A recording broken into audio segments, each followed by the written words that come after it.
নদী ভাঙ্গনের ব্যাপারে আমি আজকেও পানি সম্পদ মন্ত্রী জনাব এনএস সাহেব এবং আমাদের সম্মানিত অর্থমন্ত্রী জনাব আমির খসরু চৌধুরী সাহেবের সাথে আমি কথা বলেছি।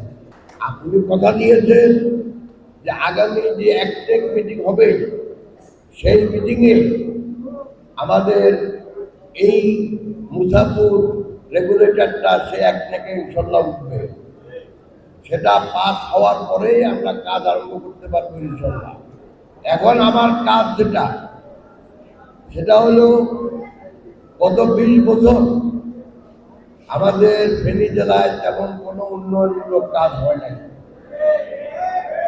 আমার কাজ হবে প্রথমেই সোনাগাজী এবং দামুমিয়ার দিকে নজর দেওয়া, তাতে করে আমাদের রাস্তাঘাট নদী ভাঙ্গন এগুলোর জন্য আমরা রোধ করতে পারি, রাস্তাঘাট ভালো করতে পারি, মানুষের যাতায়াত ব্যবস্থা যেন ভালো হয়, নদী ভাঙ্গন রোধ করে যেন আমরা এই মানুষকে যেন উদ্যস্ত না করি।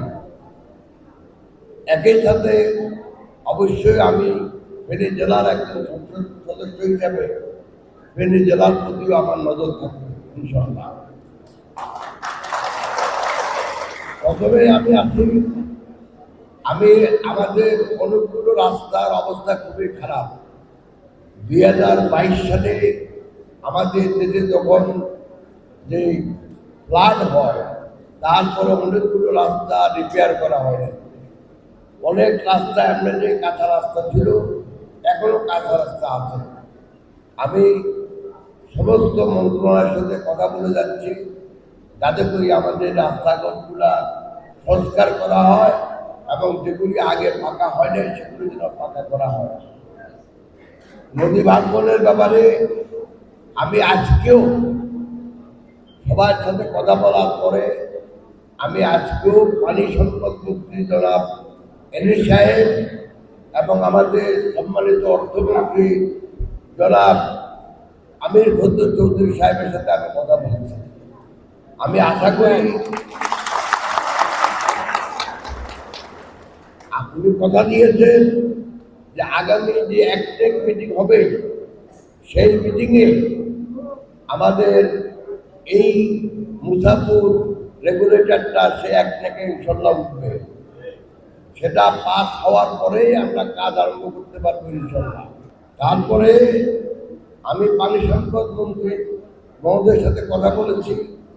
তিনি বলেছেন ইমার্জেন্সি বেসিস যেখানে যেখানে এখন নদী ভাঙতেছে সেখানে যেন কাজ করা হয়।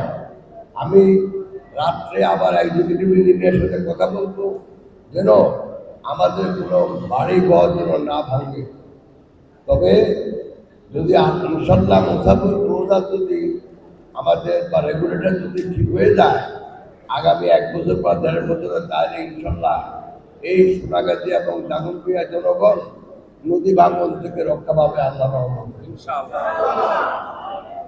আর আমি আজকে আর বেশি কথা বলবো না।